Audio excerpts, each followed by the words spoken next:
How did the bear get frightened by ibexes? How many friends does a porcupine have? How did the 40 girls escape from the enemies? How to get from Sairam to Ugham?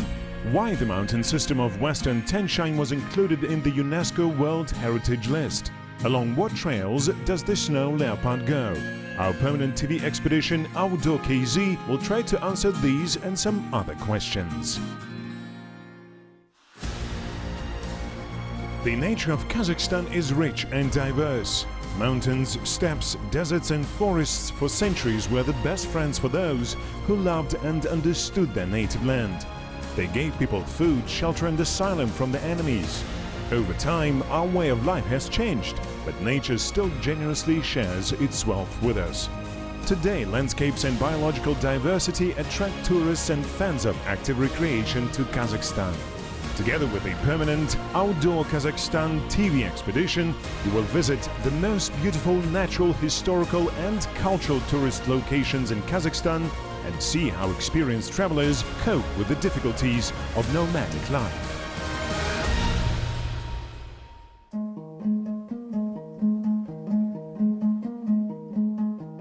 The Western Tian is one of the largest mountain systems in the world. It crosses the territories of 4 countries: Kazakhstan, Kyrgyzstan, Uzbekistan and partially Tajikistan. Different types of landscapes and zoogeographic zones are connected here. The science of ecology calls those places with the word ecotone. In July 2016, the 4th session of the UNESCO World Heritage Committee included the Western Tian Mountains in the list of World Natural Heritage. When looking at the slopes of the Western Tian Mountains from afar, one may think that there is a usual coniferous forest there. But when come closer, one will notice that these were not regular fir trees, but huge tree-like junipers called archa by Turkic peoples. In the northern Tian, juniper is a small shrub, but here it forms real forests, which look like bewitched oak woods, inhabited by jinns from oriental tales. In addition, meeting an Indian porcupine will not seem real to any southerner, but next to it, in fact, a typical representative of the mountain taiga fauna, an ordinary stag can pinch the grass. Here indeed, as in the Edge of Miracles, the east meets the west and the north meets the south, forming a bizarre mosaic of life. Западный Тянь-Шань – место без сомнения легендарное. The mountain range of Ugham, no doubt, is a legendary place. For those who are interested in nature or traveling, geographical names of Sairam-Ugham, Aksu-Jabagli or the Talas-Alataw mountain range sound like a password. They seem to be a secret pass to an eastern fairy tale. This place reminds some kind of a fissure between the worlds where fantastic creatures live. For example, naturally, juniper is a small shrub, while here there are huge trees of it. They are inhabited by porcupines and 1.5 meter long poreless lizards. On the one hand, it seems as you have been to the Pamirs. On the other hand, you can find the same northern animals as in the Altai taiga.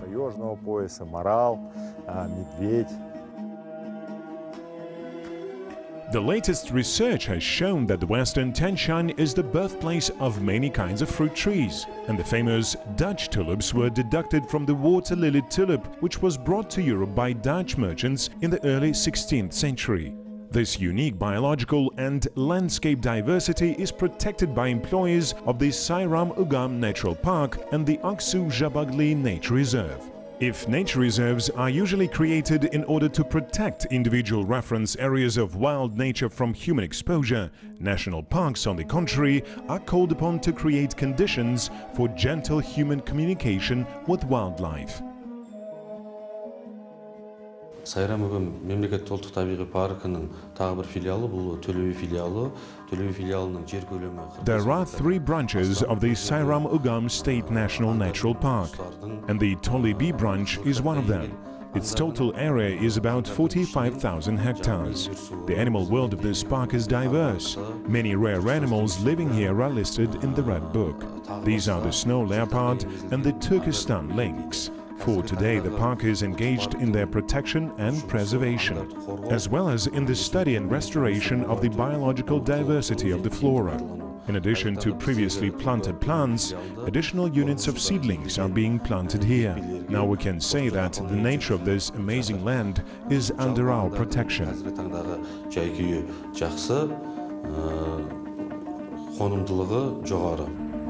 The Outdoor KZ TV expedition started its acquaintance with the Sairam-Ugham Natural Park from the Tolebi branch. In order to get to the valley of the Sayramsu, it is necessary to turn off the Almaty-Shymkent highway towards the village of Kazakhstan. The road is perfect all the way, and our expedition reached the entrance point of the national park in 1 hour. Today, our permanent TV expedition Outdoor KZ is accompanied by experienced conservation specialists, the head of the Department for the Reproduction of Wildlife of the Sairam-Ugham National Park, Yeskin Oragbayev, and the game biologist Nurjan Akimbekov. They have been working in the park for a long time and often accompany environmental tourists. So they are aware of perfect season and place for taking photos of wild animals. The mountain ranges of Ugham and Talas are meeting at almost a right angle in 20 kilometers in the area of the Sayram mountain peak. Numerous tributaries of the Sayramsu river flow down the peak. The expedition is going to rise to the sources of one of such tributaries called Sayramsu. Tonight, Outdoor KZ members will stay on the cordon in relatively comfortable conditions, but starting from tomorrow, severe fieldwork begins. Our friends Nurjan and Yesken will conduct a visual survey of ungulates in the upper reaches of the river. Meanwhile, Sasha and I will try to shoot how this will happen. There are several survey methods, but in this situation only a visual one is possible. On the one hand, it is easy, you just need to walk around and look through binoculars. But on the other hand, it is the most difficult one. First of all, it requires a person to be in a good shape, because it is necessary to walk as much as the guys do. Secondly, an amateur will stare at this slope through binoculars for an hour and won't see anything, unlike Nurjan, who sees an ibex from a 2-kilometer distance. From here, even with binoculars, these animals are of a pinhead size. The road from the cordon stretches for several kilometers along the mountain serpentine and rests on a dead end. Then we need to go on foot. In the upper reaches of the river, the TV expedition meets a group of inspectors planting seedlings of wild apple trees. Their fruits serve as an excellent feeding for wild boars, bears and other animals. Trees are grown in a special nursery. Several thousand young apple trees are being planted each spring. Approximately 60% of them take roots. Environmental and youth organizations are willingly participating in reforestation activities. Resting in the mountains from the city noise and fuss, school children and students learn to treat the nature of their native land with love and respect.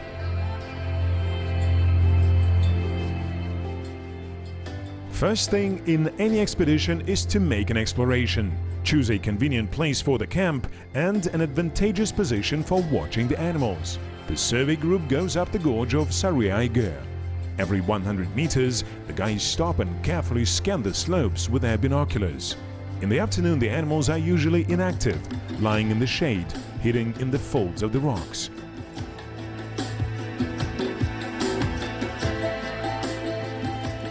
It seems like Yesken noticed some movement on the slope. It is difficult to discern what it is from such a distance. Finally, 2 grey figures come out of the bushes to the meadow. Now it's clear that these are roe deer. There were 2 roe deer. They went into the juniper. They're coming out again. There are 2 more running away. No sooner had the guys taken the video of roe deer as Nurjan noticed mountain goats, Teke, nearby.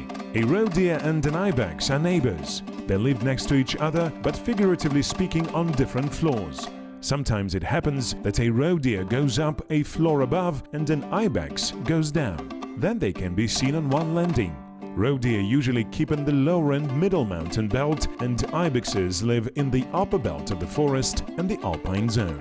In the western Tian Shan, ibexes live at the height of 3,500 meters. Roe deer and ibexes have different interests and different ways for escaping predators. If roe deer are excellent runners, athletes, then ibexes are rather climbers.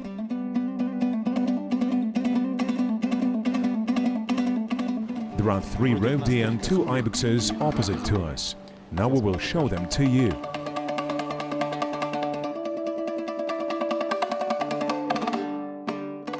And this economic fatty is a real champion in the struggle for the survival. He dwells everywhere. Badgers can be found in all landscapes and climatic zones of Kazakhstan. They are omnivorous and easily adapt to living on alpine steeps, in the riparian jungle, in the steppe and even in deserts, if there are any sources of water.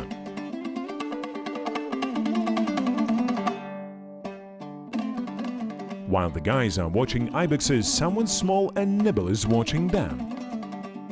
This must be an alien snake-eyed skink. This small and brave lizard lives only in the mountains of the Tian Shan, Pamir and Altai. And these are snowcocks. They're also called mountain turkeys. There are 2 subspecies of them in Kazakhstan, Altaic one in Altai and Himalayan in all other mountains. A snowcock is a too complicated prey for a young wolf. For the wolf cub, it is better to practice catching mammoths.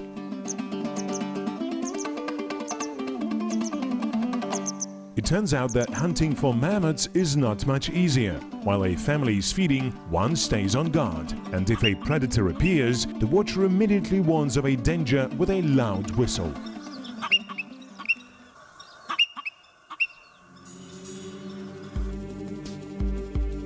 Ibexes are not afraid of the young wolf at all. He also does not make any attempt to attack them. Even small, ignorant wolf cubs know that take care are the world's best mountaineers and at the slightest danger instantly climb up the sheer cliffs.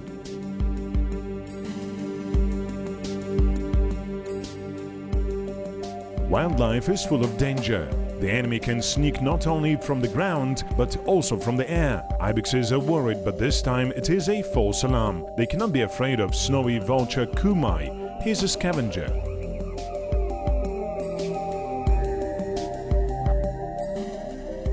Deep snow still lies in the alpine belt above the forest zone. Sun has already warmed the land and all the inhabitants of the gorge have come out of their holes and shelters. Here is a young viper sunbathing. При учете диких животных очень помогает современная техника. Modern technology is very helpful in surveying wild animals. While we are able to watch the slopes with binoculars for several hours a day, photo and video traps can control the path 24 hours a day for a whole month if there is enough battery power. The survey group sets photo traps on the trails along which snow leopards and ibexes usually go. Any photo trophy is valuable and will be used to monitor the animal world of the natural park. Still, the main goal for the guys is the snow leopard. Who on earth does not want to get a picture of that graceful cat? No wonder the famous documentalist George said, "There are more crowned people in the world than those who are lucky enough to shoot a snow leopard in the wild." Of course, photos obtained with a video trap are not as unique as the live video, but nevertheless, they're of great value.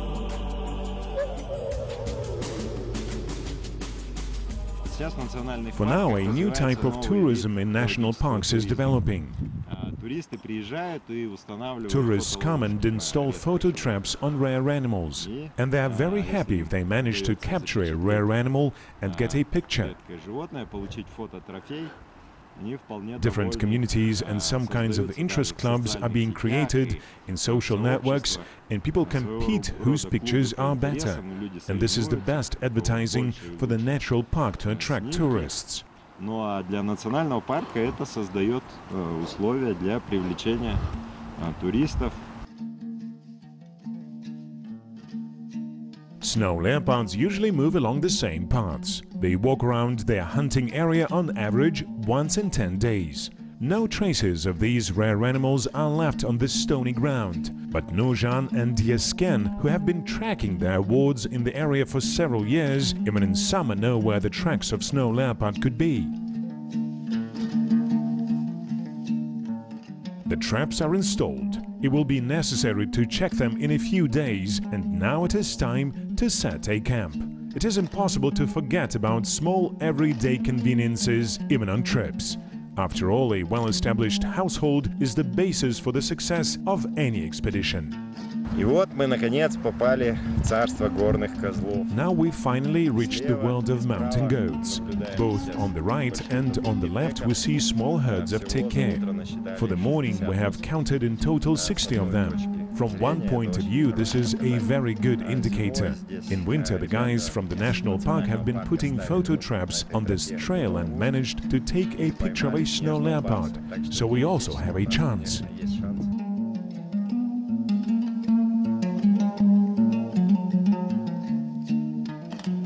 We chose a picturesque meadow full of alpine flowers for our camp, and water lily tulips give it a special charm.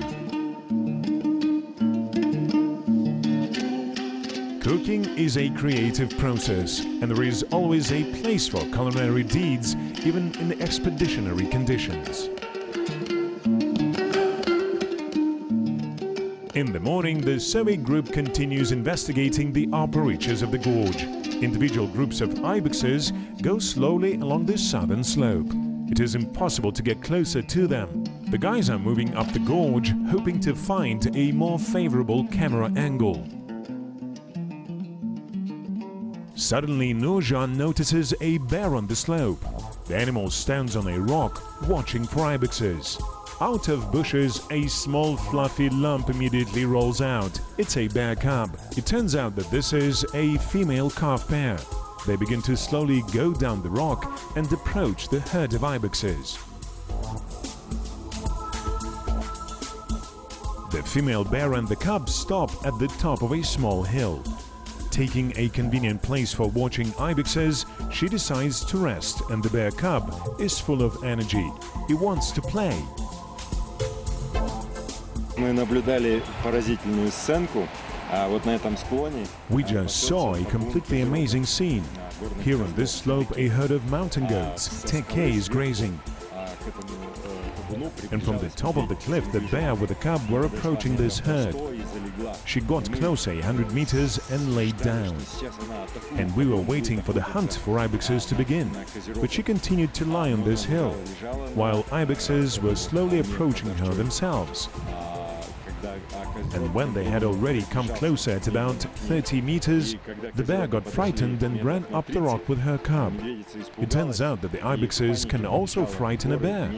There were 30 goats in the herd, but there was only one young bear. She was frightened of ibexes. It also happens. The she-bear is young and there is a whole herd of ibexes. That is why she got scared and ran away. Many representatives of the carnivorous bear tribe are determined vegetarians. Hunger can make them look for food through predation. However, when there is enough food, they prefer to get along with plants. There is a special calculator built into the nervous system of each animal, allowing them to accurately estimate energy costs and risks. Persecution of the prey is always associated with high energy losses and threatens with unexpected dangers. If the beast is full, it does not want to seek any adventures. Surprisingly, I thought the bear would hunt those teke, but she got scared and ran away. Valleys of the Sayramsu and Ugham rivers are separated by the Ula mountain pass. A meter layer of snow still lies here, but it is possible to walk on it. The snow has compressed and turned into an ice-hard fern. The period of avalanching has already passed, but it is especially dangerous being in the mountains in the middle of March. The snow layers are soaked in moisture to such an extent that they could break down under their own weight, destroying everything on their way. Such avalanches are called wet. They're the most insidious and unpredictable.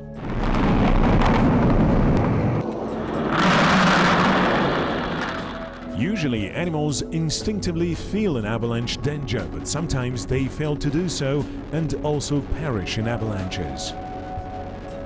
A powerful avalanche has come down from the Ula mountain pass. During the avalanching about 3 weeks ago, it has fallen on a Teke mountain goat. The guys dug up the carcass somewhere there. Typically, from year to year, avalanches descend along the same routes. However, sometimes they break in completely unexpected places. Massive streams of snow tear out huge trees with roots and turn out horse-sized stones. Even during the season of low avalanche danger, it is necessary to move very carefully under the snow ledges. During this season, it is possible to get to the Ugham Valley from the valley of Sayramsu along the ridge crest of Karjantau. It must be going a compass, but there is nothing else to do. During the descent from the main watershed of the Karjantau, the TV expedition Audokizi stopped to have a snack at the fresh spring, near a group of bright red calcareous residual mountains. The locals call them 40 girls. The old people say that during the foreign invasion, 40 girls were hiding in this gorge, and when the enemies found them, the girls, in order to preserve their honor, turned into the red stones. The landscapes of the Ugham Gorge are not similar to anything. This is a special type of mountains which can be found only here. Unfortunately, now most of the local beauties and wonders are inaccessible to us because it goes about 2,000 meters, there is deep snow everywhere. But we will still try to go horsebacking on the right bank of the Ugham to the tableland. There's also snow lying there, but we'll go as far as we can. If it is too difficult, we will return. Along the steep serpentine road, the team goes up slowly towards the tableland. A barely noticeable path twins between the rocks and the ridges, overgrown with apple trees and tree-like juniper. In some areas, horse riders have to lead the horses on the stream. Specially trained horses cleverly climb the stones like real mountaineers. In the mountains, the weather often changes. The daily temperature fluctuation here can reach 30 degrees Celsius. A bright sun was just shining, suddenly grey clouds begin creeping from behind the crest and the rain comes pouring down. Now we have to stop and encamp. Even in summer, when climbing highlands, it is always necessary to take a good sleeping bag and warm clothes. The rain turns into snow at night, but in the morning the snow melts quickly, the fog dissipates and the sun comes out again. It is necessary to dry our clothes and check all the equipment. There are still several kilometers left to the tableland, but they're the most difficult ones. Here and there snowdrifts block the way. It takes a long time to find the opening between the snowfields. But here finally is the tableland. What a disappointment! It is completely covered with snow. The morning snow crust can bear a man but not a horse. There is nothing else to do. We will proceed on foot.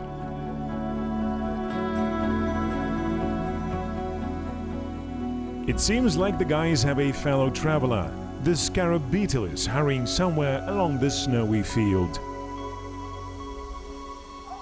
Finally, the group gets to the sheer drop. The Ugham, looking like a silver snake, shines at the bottom. A wide panorama opens around and above. There is no better place for watching wild animals. It did not take us long to wait. Taking a closer view, the guys noticed 2 male ibexes on the slope 300 meters below. We can try to approach them closer. The main thing is not to scare them away. A whole herd appeared from behind the heap. Ibexes are dragging in chain.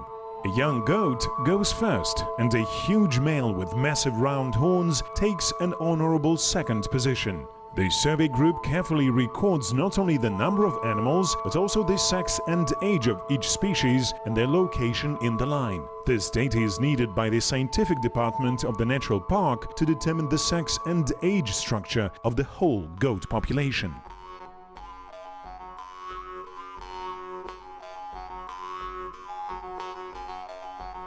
Scientists are interested in how the social hierarchy of the herd of ibexes is being formed. Who decides to move from one raven to another? Who goes first? Logically, it is the alpha male, but now we see that the alpha male with huge horns goes in the middle of the herd.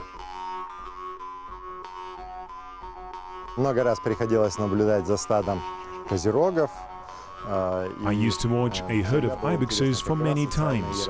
It has always been interesting for me what is the social hierarchy in the herd and in what way it is manifested. For example, a herd moves from a slope to a slope. Who is the commander? Who decides to change the site? Who goes first in the line? Alpha male? Nope. The first, as a rule, are young species.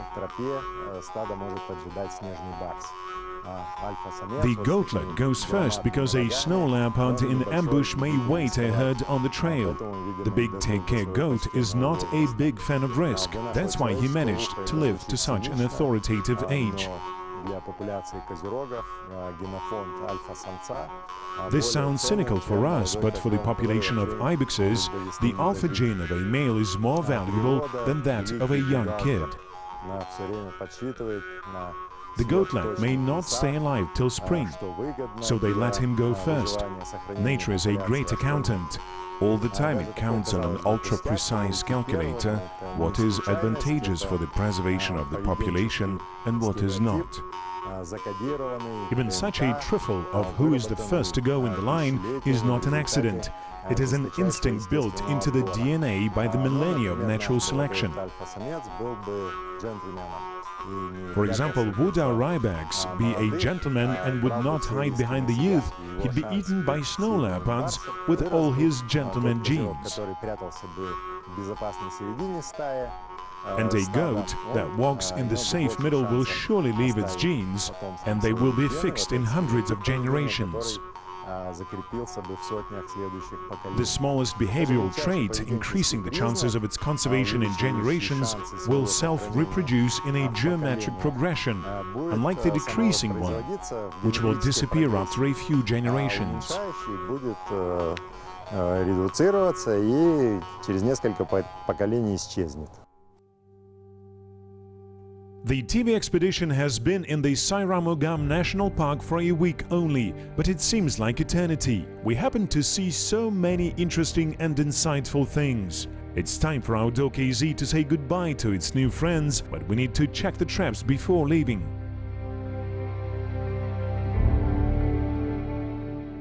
The yield of the photo traps is extremely rich. The photo of snow leopard, even taken at night and in the poor quality, in any case is a valuable photo trophy. The bear smelled something but did not understand what smelled so strange. The female roe deer is curious about who was hiding in the burrow.